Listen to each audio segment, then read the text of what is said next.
Hey, my name is Mark. Today we're listening to The Dream of a Ridiculous Man by Fyodor Dostoevsky. A story about a man lost in darkness who finds a new meaning through a strange and powerful dream. It's calm, deep, and full of quiet hope. The Dream of a Ridiculous Man. I am a ridiculous person. Now they call me a madman. That would be a promotion if it were not that I remain as ridiculous in their eyes as before. But now I do not resent it. They are all dear to me now, even when they laugh at me. And indeed, it is just then that they are particularly dear to me. I could join in their laughter, not exactly at myself, but through affection for them, if I did not feel so sad as I look at them. Sad because they do not know the truth, and I do know it.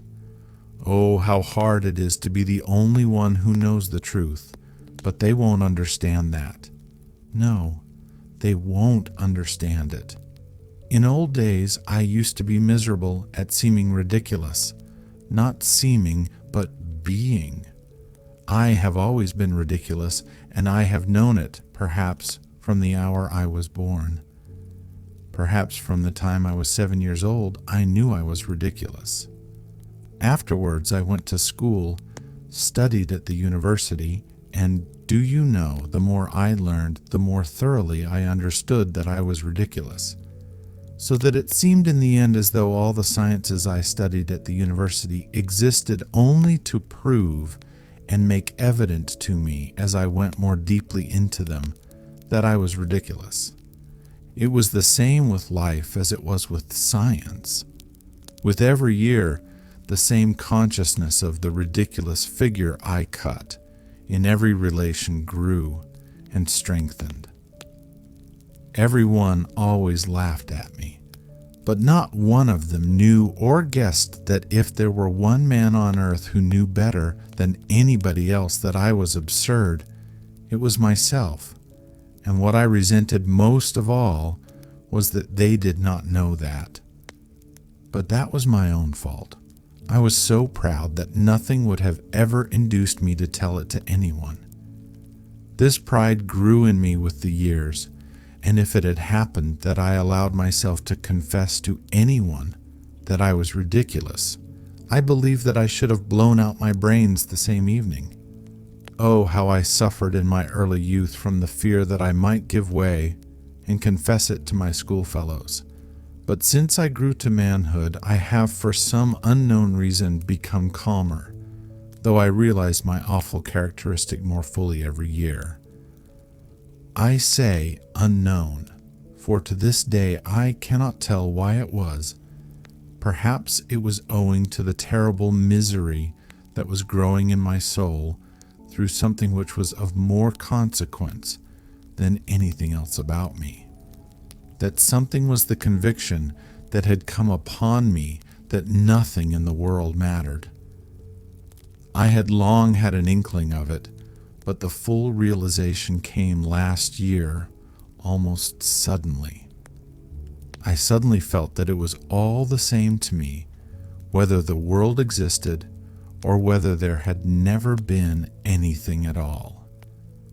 I began to feel with all my being that there was nothing existing. At first I fancied that many things had existed in the past, but afterwards I guessed that there never had been anything in the past either, but that it had only seemed so for some reason. Little by little, I guessed that there would be nothing in the future either. Then I left off being angry with people and almost ceased to notice them. Indeed, this showed itself even in the pettiest trifles. I used, for instance, to knock against people in the street, and not so much from being lost in thought. What had I to think about? I had almost given up thinking by that time.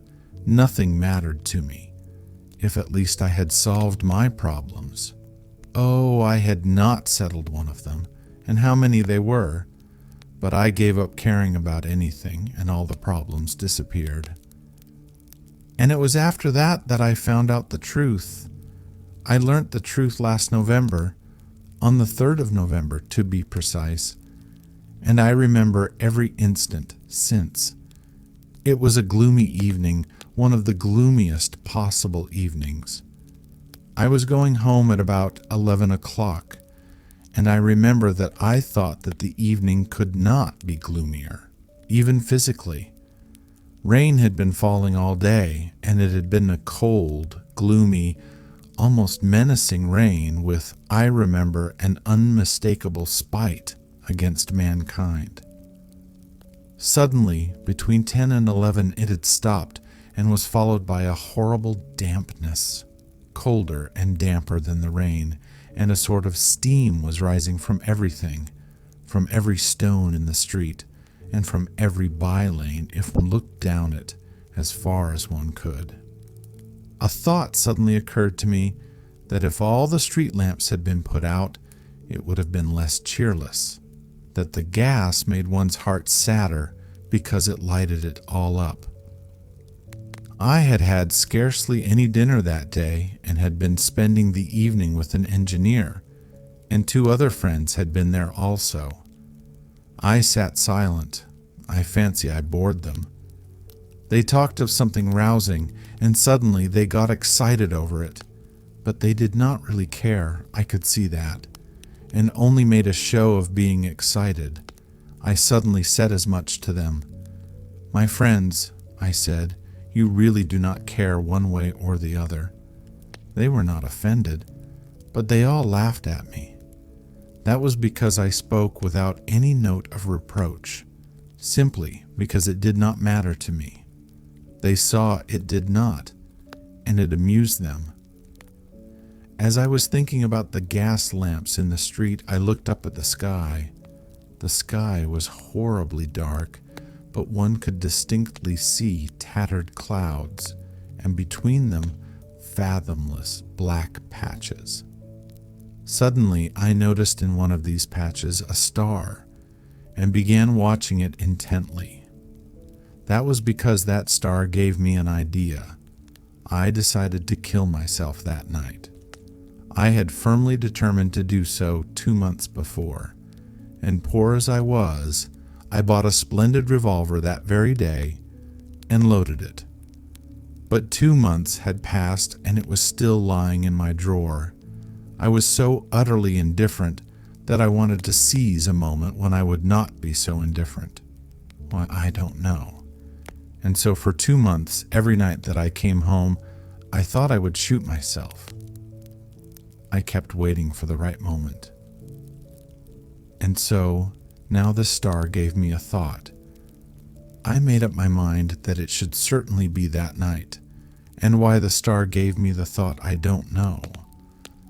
And just as I was looking at the sky, this little girl took me by the elbow.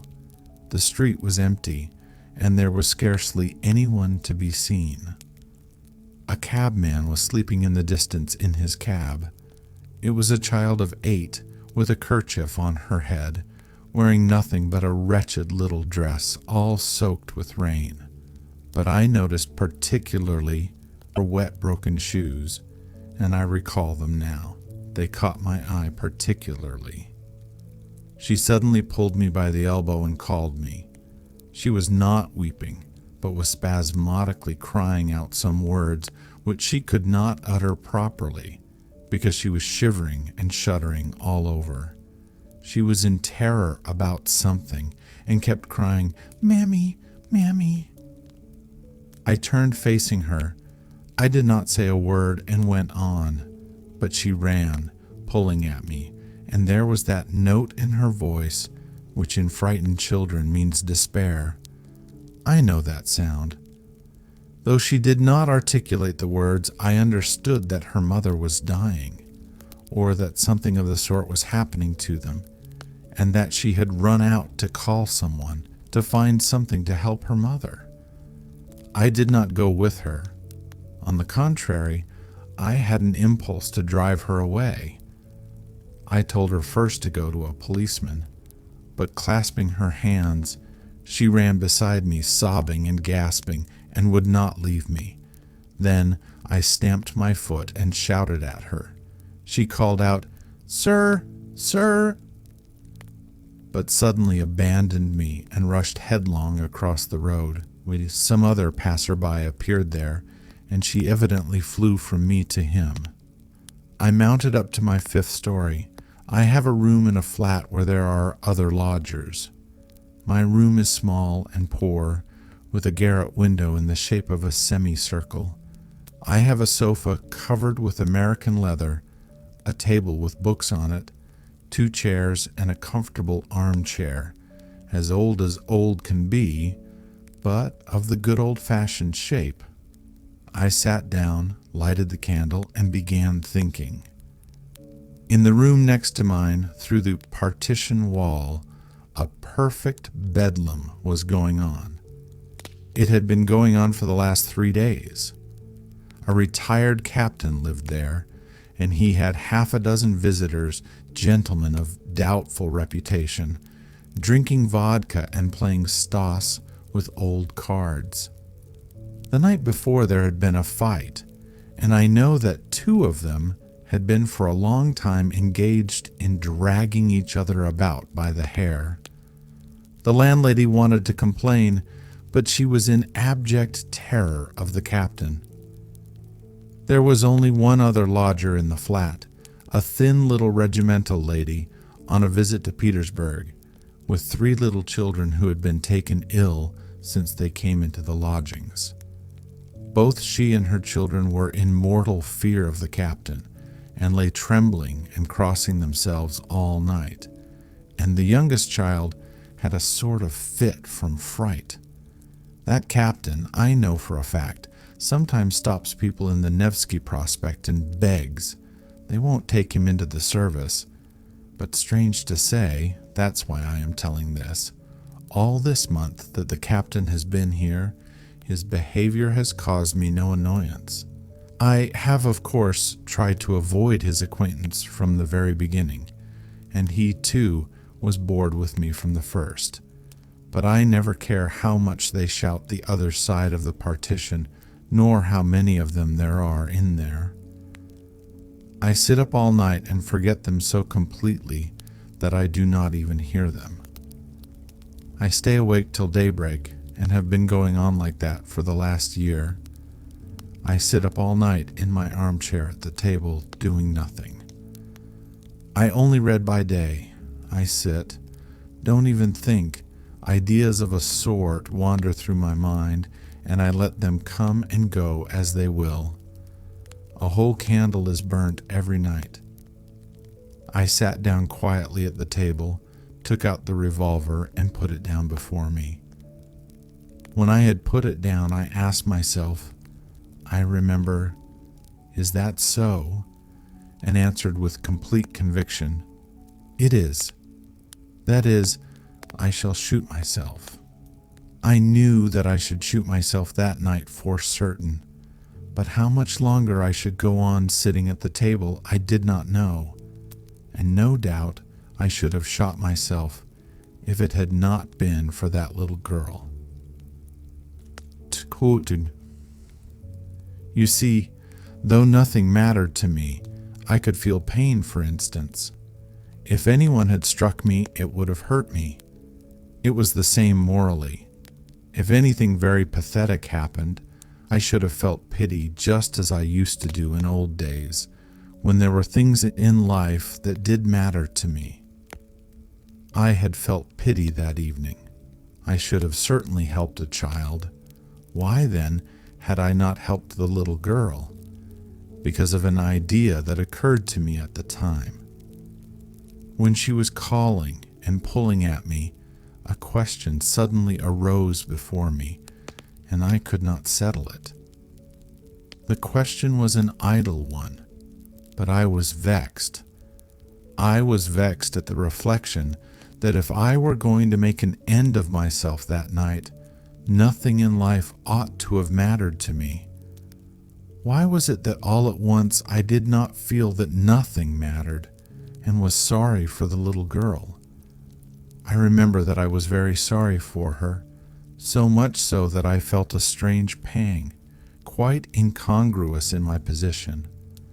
Really, I do not know better how to convey my fleeting sensation at the moment, but the sensation persisted at home when I was sitting at the table, and I was very much irritated, as I had not been for a long time past. One reflection followed another. I saw clearly that so long as I was still a human being and not nothingness, I was alive and so could suffer, be angry and feel shame at my actions. So be it.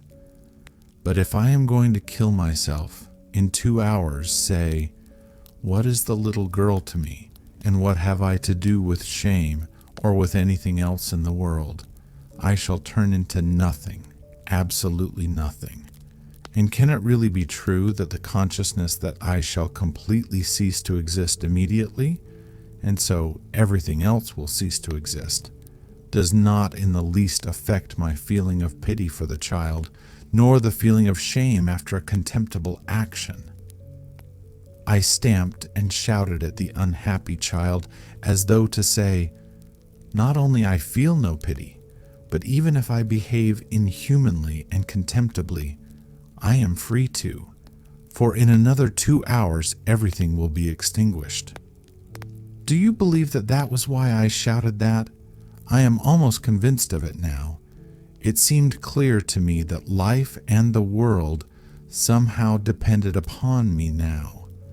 I may almost say that the world now seemed created for me alone. If I shot myself, the world would cease to be, at least for me. I say nothing of its being likely that nothing will exist for anyone when I am gone, and that as soon as my consciousness is extinguished, the whole world will vanish too, and become void like a phantom, as a mere appurtenance of my consciousness, for possibly all this world and all these people are only me myself. I remember that as I sat and reflected, I turned all these new questions that swarmed one after another quite the other way, and thought of something quite new. For instance, a strange reflection suddenly occurred to me, that if I had lived before on the moon or on Mars, and there had committed the most disgraceful and dishonorable action, and had there been put to such shame and ignominy as one can only conceive and realize in dreams, in nightmares, and if, finding myself afterwards on earth, I were able to retain the memory of what I had done on the other planet, and at the same time knew that I should never, under any circumstances, return there, then looking from the earth to the moon, should I care or not? Should I feel shame for that action or not?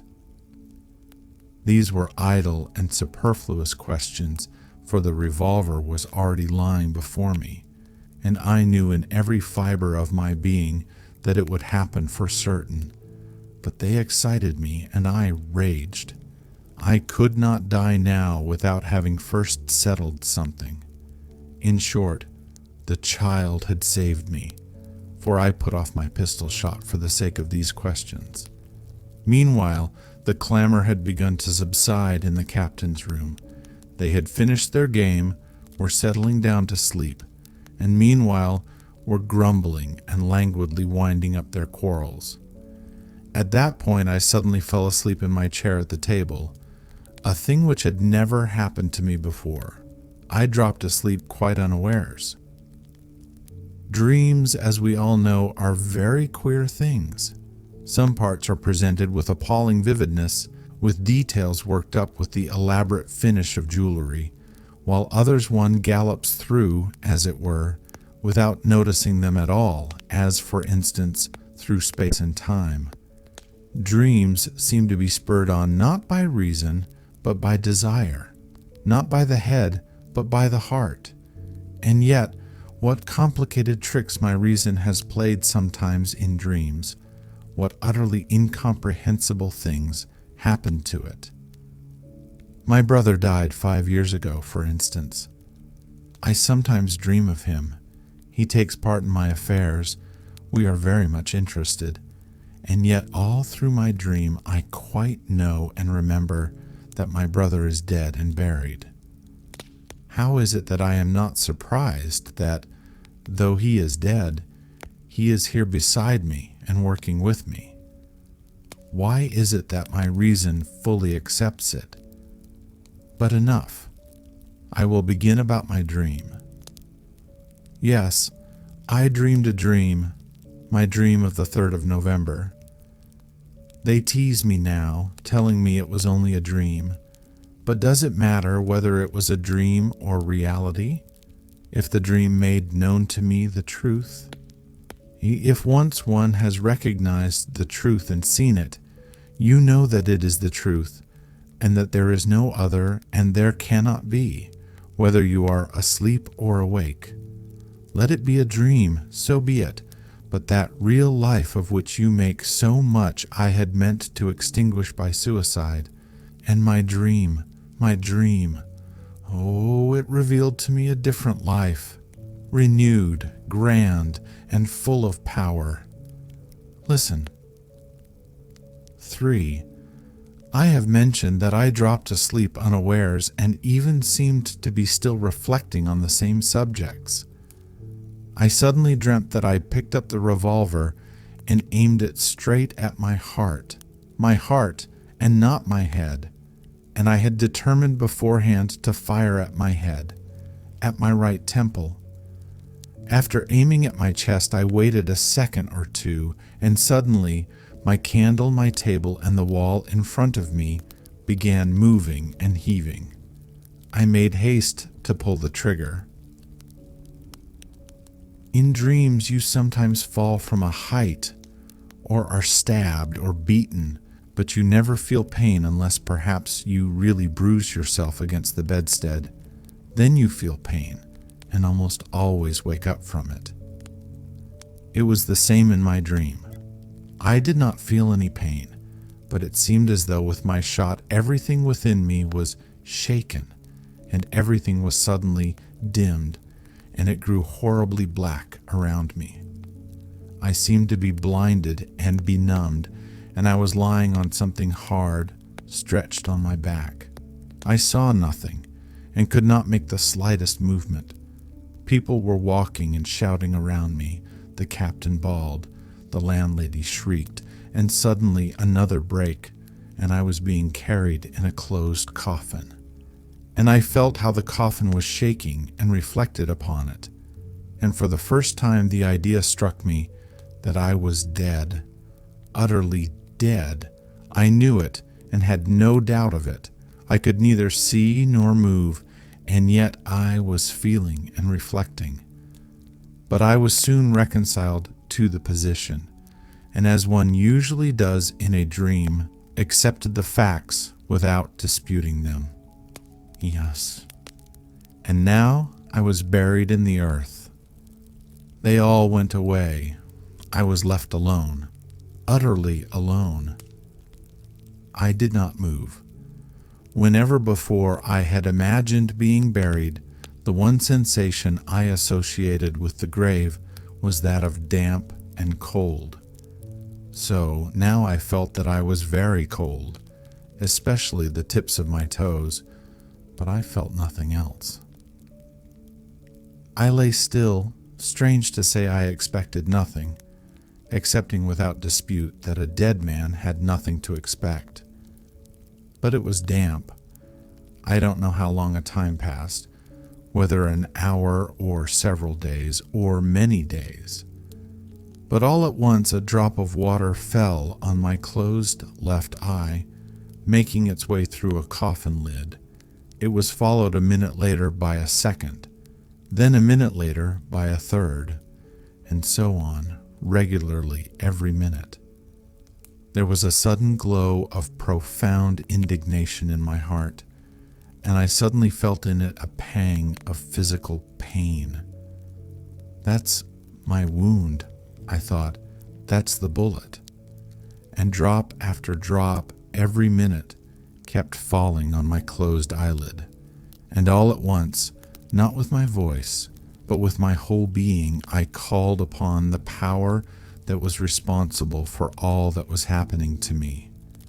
Whoever you may be, if you exist, and if anything more rational than what is happening here is possible, suffer it to be here now. But if you are revenging yourself upon me for my senseless suicide by the hideousness and absurdity of this subsequent existence, then let me tell you that no torture could ever equal the contempt which I shall go on dumbly feeling, though my martyrdom may last 1,000,000 years.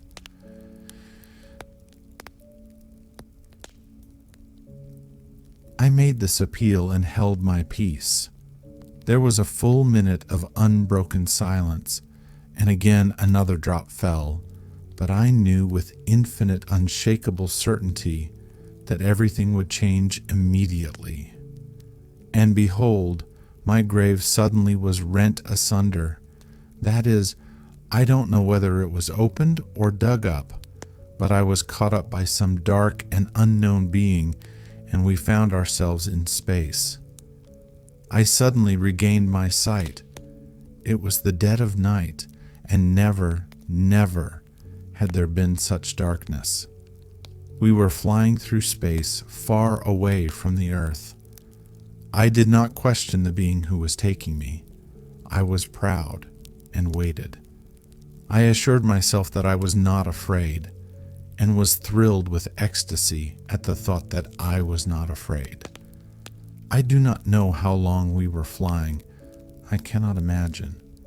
It happened as it always does in dreams, when you skip over space and time and the laws of thought and existence, and only pause upon the points for which the heart yearns.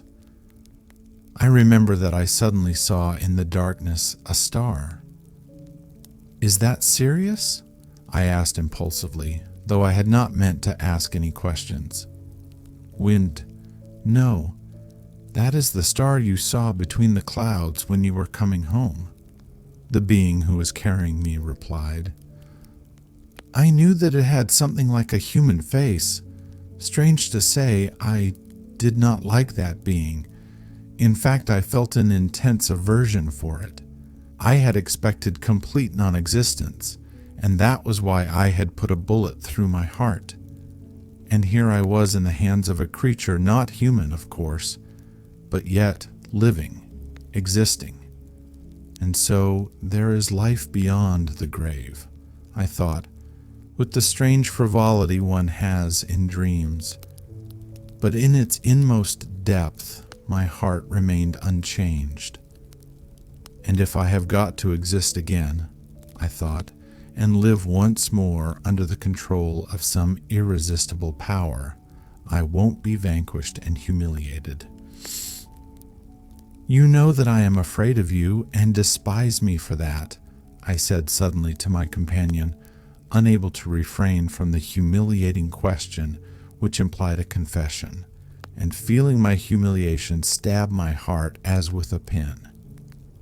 He did not answer my question, but all at once I felt that he was not even despising me, but was laughing at me and had no compassion for me, and that our journey had an unknown and mysterious object that concerned me only. Fear was growing in my heart. Something was mutely and painfully communicated to me from my silent companion and permeated my whole being. We were flying through dark, unknown space. I had for some time lost sight of the constellations familiar to my eyes. I knew that there were stars in the heavenly spaces, the light of which took thousands or millions of years to reach the earth. Perhaps we were already flying through those spaces. I expected something with a terrible anguish that tortured my heart. And suddenly I was thrilled by a familiar feeling that stirred me to the depths. I suddenly caught sight of our sun.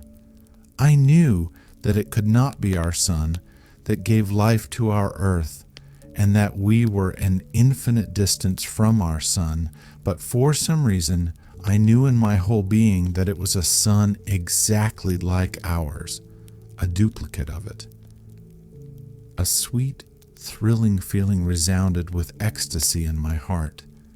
The kindred power of the same light which had given me light stirred an echo in my heart and awakened it, and I had a sensation of life, the old life of the past, for the first time since I had been in the grave. But if that is the sun, if that is exactly the same as our sun, I cried, where is the earth?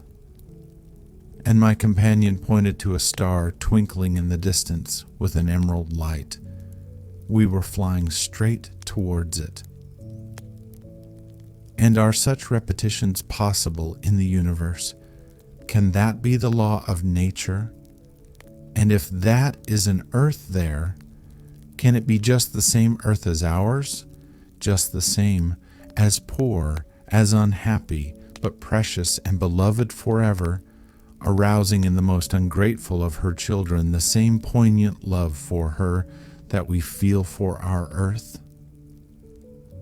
I cried out, shaken by irresistible, ecstatic love for the old familiar earth which I had left. The image of the poor child whom I had repulsed flashed through my mind. You shall see it all, answered my companion, and there was a note of sorrow in his voice. But we were rapidly approaching the planet. It was growing before my eyes. I could already distinguish the ocean, the outline of Europe, and suddenly a feeling of a great and holy jealousy glowed in my heart. How can it be repeated, and what for? I love and can love only that earth which I have left, stained with my blood, when in my ingratitude I quenched my life with a bullet in my heart. But I have never ceased to love that earth, and perhaps on the very night I parted from it, I loved it more than ever. Is there suffering upon this new earth? On our earth we can only love with suffering and through suffering. We cannot love otherwise, and we know of no other sort of love. I want suffering in order to love. I long, I thirst, this very instant, to kiss with tears the earth that I have left, and I won't accept life on any other. But my companion had already left me. I suddenly, quite without noticing how, found myself on this other earth, in the bright light of a sunny day, fair as paradise. I believe I was standing on one of the islands that make up on our globe the Greek archipelago, or on the coast of the mainland facing that archipelago. Oh, everything was exactly as it is with us, only everything seemed to have a festive radiance, the splendor of some great, holy triumph attained at last. The caressing sea, green as emerald, splashed softly upon the shore, and kissed it with manifest, almost conscious love. The tall, lovely trees stood in all the glory of their blossom, and their innumerable leaves greeted me, I am certain, with their soft, caressing rustle, and seemed to articulate words of love. The grass glowed with bright and fragrant flowers. Birds were flying in flocks in the air and perched fearlessly on my shoulders and arms and joyfully struck me with their darling, fluttering wings. And at last I saw and knew the people of this happy land. They came to me of themselves. They surrounded me, kissed me. The children of the sun, the children of their sun. Oh, how beautiful they were. Never had I seen on our own earth such beauty in mankind. Only perhaps in our children. In their earliest years, one might find some remote, faint reflection of this beauty. The eyes of these happy people shone with a clear brightness. Their faces were radiant with the light of reason and fullness of a serenity that comes of perfect understanding, but those faces were gay. In their words and voices there was a note of childlike joy. Oh, from the first moment, from the first glance at them, I understood it all. It was the earth untarnished by the fall. On it lived people who had not sinned.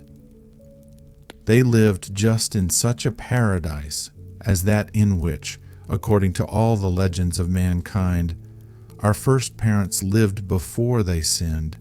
The only difference was that all this earth was the same paradise. These people, laughing joyfully, thronged round me and caressed me. They took me home with them, and each of them tried to reassure me. Oh, they asked me no questions, but they seemed, I fancied, to know everything without asking, and they wanted to make haste and smooth away the signs of suffering from my face.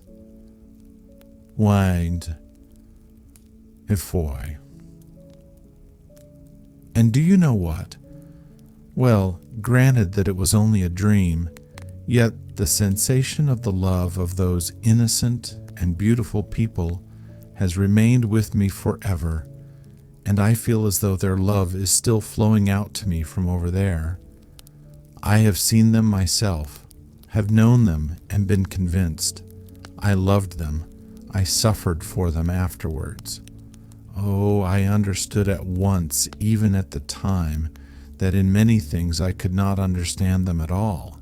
As an up-to-date Russian progressive and contemptible Petersburger, it struck me as inexplicable that, knowing so much, they had, for instance, no science like ours. But I soon realized that their knowledge was gained and fostered by intuitions different from those of us on Earth, and that their aspirations, too, were quite different. They desired nothing and were at peace. They did not aspire to knowledge of life as we aspire to understand it, because their lives were full. But their knowledge was higher and deeper than ours, for our science seeks to explain what life is, aspires to understand it in order to teach others how to live, while they without science knew how to live. And that I understood, but I could not understand their knowledge.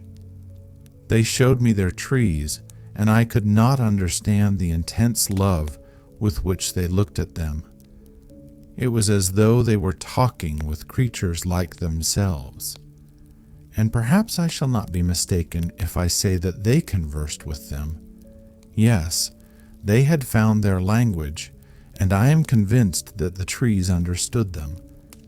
They looked at all nature like that, at the animals who lived in peace with them, and did not attack them, but loved them, conquered by their love.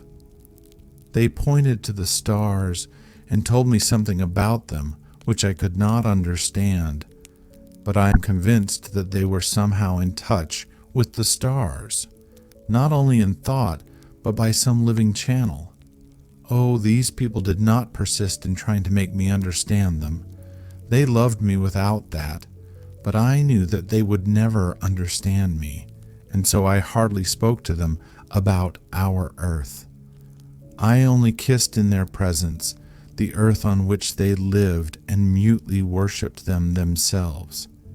And they saw that and let me worship them without being abashed at my adoration, for they themselves loved much. They were not unhappy on my account when at times I kissed their feet with tears, joyfully conscious of the love with which they would respond to mine. At times I asked myself with wonder how it was they were able never to offend a creature like me, and never once to arouse a feeling of jealousy or envy in me. Often I wondered how it could be that, boastful and announced and untruthful as I was, I never talked to them of what I knew, of which, of course, they had no notion, that I was never tempted to do so by a desire to astonish or even to benefit them. They were as gay and sportive as children. They wandered about their lovely woods and copses. They sang their lovely songs. Their fare was light, the fruits of their trees, the honey from their woods, and the milk of the animals who loved them. The work they did for food and raiment was brief and not laborious. They loved and begot children, but I never noticed in them the impulse of that cruel sensuality which overcomes almost every man on this earth, all and each, and is the source of almost every sin of mankind on earth. They rejoiced at the arrival of children as new beings to share their happiness. There was no quarreling, no jealousy among them, and they did not even know what the words meant. Their children were the children of all, for they all made up one family. There was scarcely any illness among them, though there was death. But their old people died peacefully, as though falling asleep, giving blessings and smiles to those who surrounded them to take their last farewell with bright and loving smiles. I never saw grief or tears on those occasions, but only love, which reached the point of ecstasy, but a calm ecstasy made perfect and contemplative. One might think that they were still in contact with the departed after death, and that their earthly union was not cut short by death. They scarcely understood me when I questioned them about immortality, but evidently they were so convinced of it without reasoning that it was not for them a question at all. They had no temples, but they had a real living and uninterrupted sense of oneness with the whole of the universe. They had no creed, but they had a certain knowledge that when their earthly joy had reached the limits of earthly nature, then there would come for them, for the living and for the dead, a still greater fullness of contact with the whole of the universe. They looked forward to that moment with joy, but without haste, not pining for it, but seeming to have a foretaste of it in their hearts, of which they talked to one another. In the evening before going to sleep, they liked singing in musical and harmonious chorus. In those songs they expressed all the sensations that the parting day had given them, sang its glories and took leave of it. They sang the praises of nature, of the sea, of the woods. They liked making songs about one another and praised each other like children. They were the simplest songs, but they sprang from their hearts and went to one's heart. And not only in their songs, but in all their lives, they seemed to do nothing but admire one another. It was like being in love with each other, but an all-embracing, universal feeling. Some of their songs, solemn and rapturous, I scarcely understood at all. Though I understood the words, I could never fathom their full significance. It remained, as it were, beyond the grasp of my mind, yet my heart unconsciously absorbed it more and more.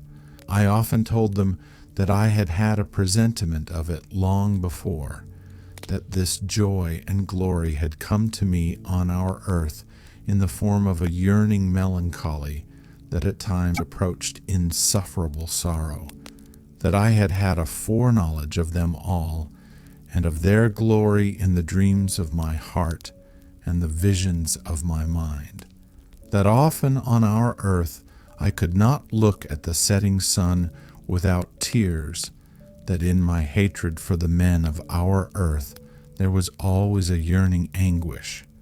Why could I not hate them without loving them?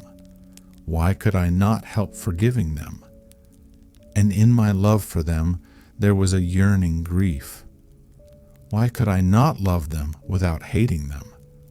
They listened to me, and I saw they could not conceive what I was saying, but I did not regret that I had spoken to them of it. I knew that they understood the intensity of my yearning anguish over those whom I had left. But when they looked at me with their sweet eyes full of love, when I felt that in their presence my heart too became as innocent and just as theirs, the feeling of the fullness of life took my breath away, and I worshiped them in silence. Oh, everyone laughs in my face now, and assures me that one cannot dream of such details as I am telling now, that I only dreamed or felt one sensation that arose in my heart in delirium, and made up the details myself when I woke up. And when I told them that perhaps it really was so, my God, how they shouted with laughter in my face, and what mirth I caused. Oh, yes, of course I was overcome by the mere sensation of my dream, and that was all that was preserved in my cruelly wounded heart. But the actual forms and images of my dream, that is, the very ones I really saw at the very time of my dream, were filled with such harmony, were so lovely and enchanting, and were so actual, that on awakening I was, of course, incapable of clothing them in our poor language, so that they were bound to become blurred in my mind, and so perhaps I really was forced afterwards to make up the details, and so of course to distort them in my passionate desire to convey some, at least of them, as quickly as I could. But on the other hand, how can I help believing that it was all true? It was perhaps 1,000 times brighter, happier, and more joyful than I describe it. Granted that I dreamed it, yet it must have been real. You know, I will tell you a secret. Perhaps it was not a dream at all. For then something happened so awful, something so horribly true, that it could not have been imagined in a dream. My heart may have originated the dream, but would my heart alone have been capable of originating the awful event which happened to me afterwards? How could I alone have invented it or imagined it in my dream? Could my petty heart and my fickle, trivial mind have risen to such a revelation of truth? Oh, judge for yourselves. Hitherto I have concealed it, but now I will tell the truth. The fact is that I corrupted them all. V. Yes, it ended in my corrupting them all. How it could come to pass I do not know, but I remember it clearly. The dream embraced thousands of years and left in me only a sense of the whole. I only know that I was the cause of their sin and downfall, like a vile trichina, like a germ of the plague infecting whole kingdoms.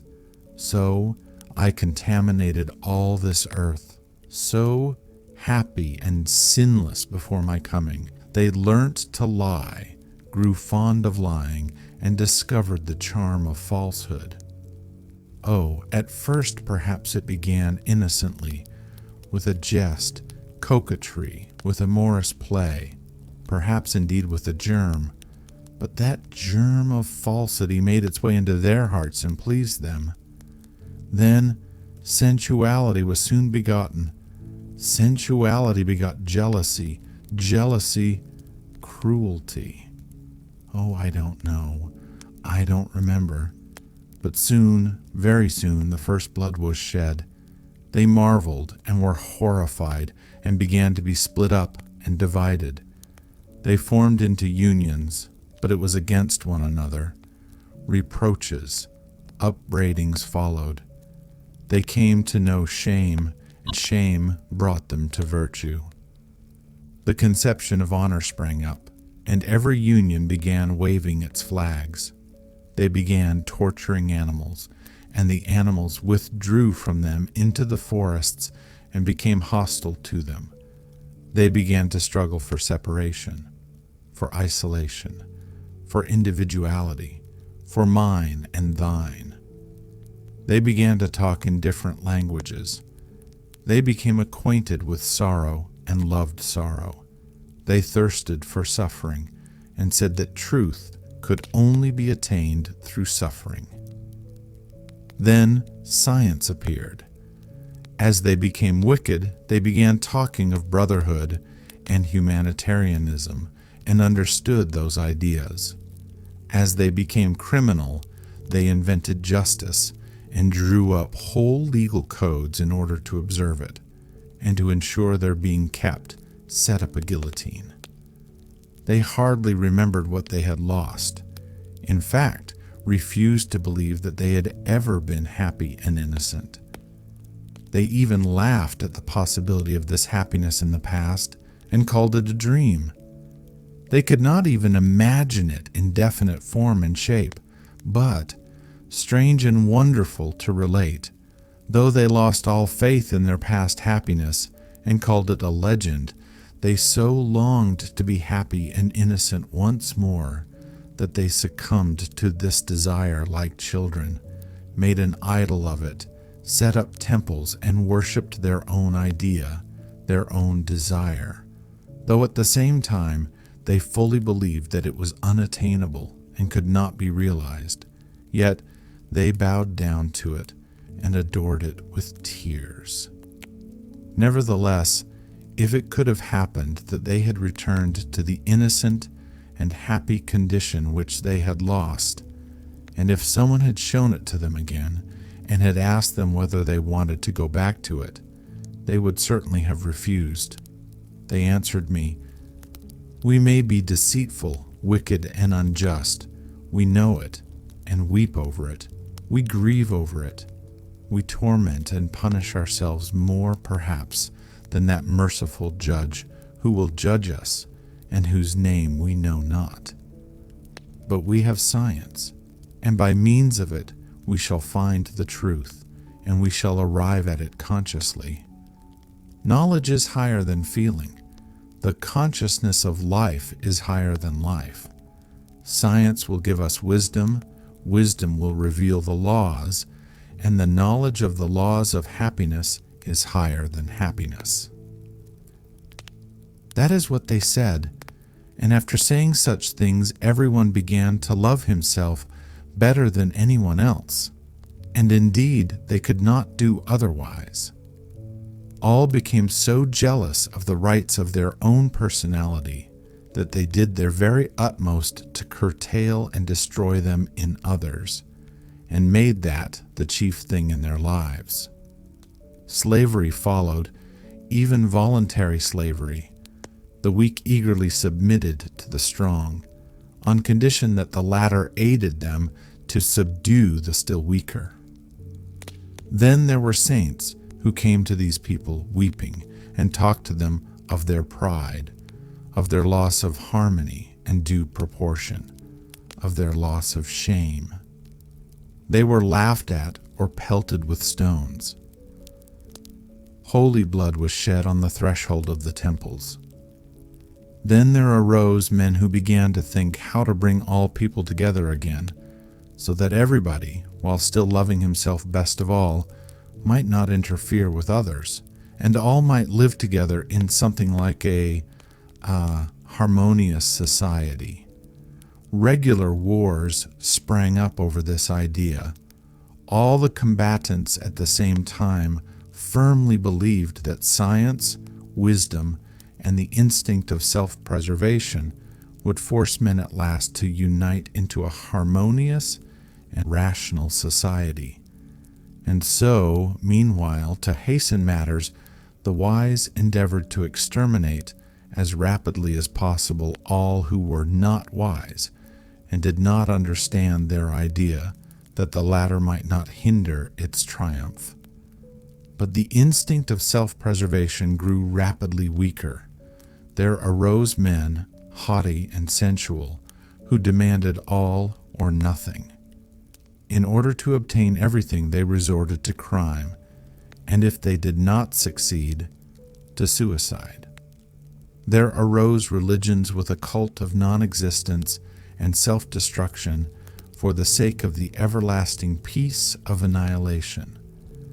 At last, these people grew weary of their meaningless toil, and signs of suffering came into their faces. And then they proclaimed that suffering was a beauty, for in suffering alone was their meaning. They glorified suffering in their songs. I moved about among them, wringing my hands and weeping over them, but I loved them perhaps more than in old days when there was no suffering in their faces, and when they were innocent and so lovely. I loved the earth they had polluted even more than when it had been a paradise, if only because sorrow had come to it. Alas, I always loved sorrow and tribulation, but only for myself,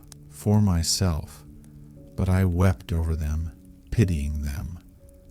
I stretched out my hands to them in despair, blaming, cursing, and despising myself. I told them that all this was my doing, mine alone, that it was I had brought them corruption, contamination, and falsity. I besought them to crucify me. I taught them how to make a cross. I could not kill myself. I had not the strength, but I wanted to suffer at their hands. I yearned for suffering.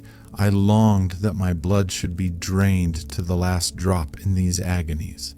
But they only laughed at me and began at last to look upon me as crazy. They justified me. They declared that they had only got what they wanted themselves, and that all that now was could not have been otherwise. At last they declared to me that I was becoming dangerous, and that they should lock me up in a madhouse if I did not hold my tongue. Then such grief took possession of my soul that my heart was wrung, and I felt as though I were dying. And then I awoke. Ta-da! It was morning, that is.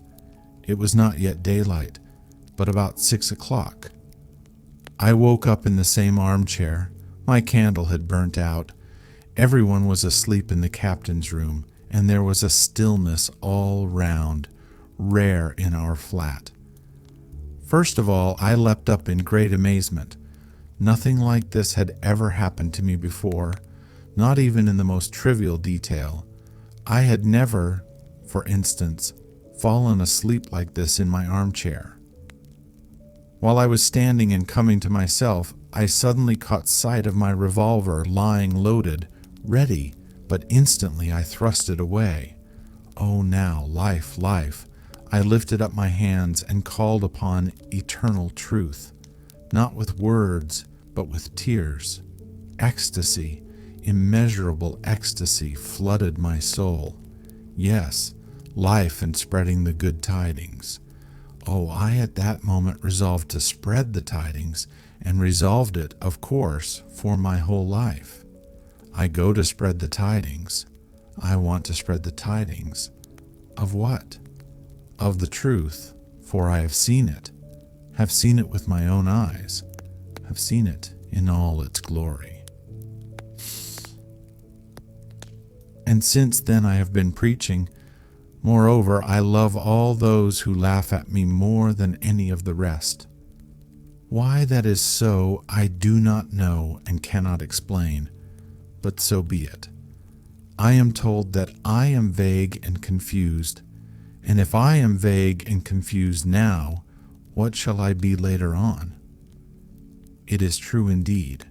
I am vague and confused, and perhaps as time goes on, I shall be more so. And of course I shall make many blunders before I find out how to preach. That is, find out what words to say, what things to do, for it is a very difficult task. I see all that as clear as daylight, but listen, who does not make mistakes? And yet, all are making for the same goal.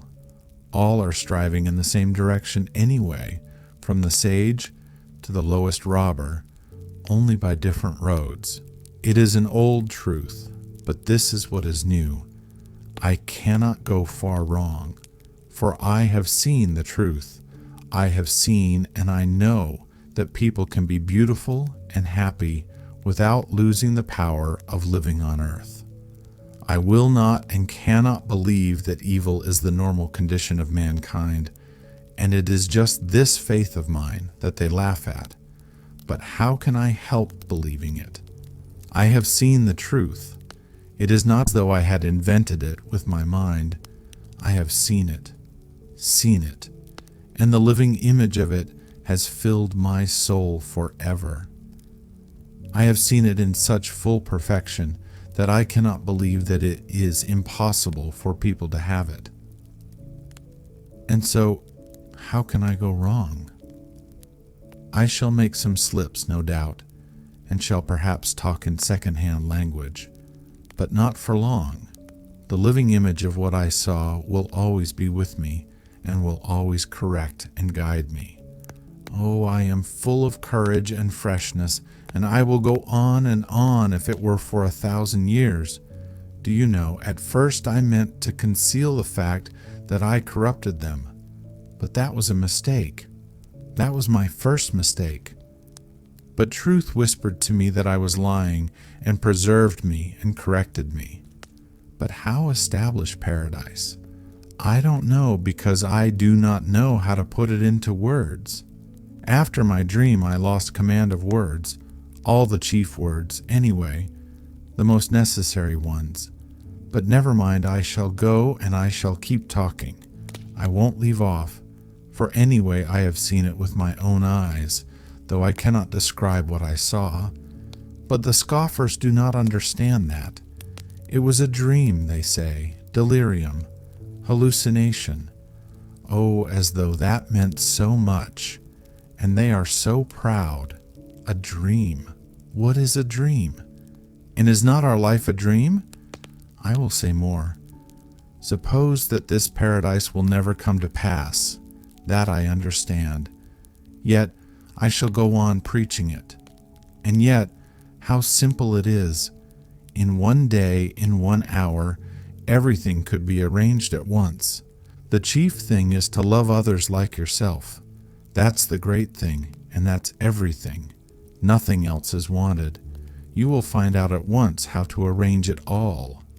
And yet it's an old truth, which has been told and retold 1 billion times. But it has not formed part of our lives. The consciousness of life is higher than life. The knowledge of the laws of happiness is higher than happiness. That is what one must contend against. And I shall, if only everyone wants it. It can all be arranged at once. And I tracked out that little girl, and I shall go on and on.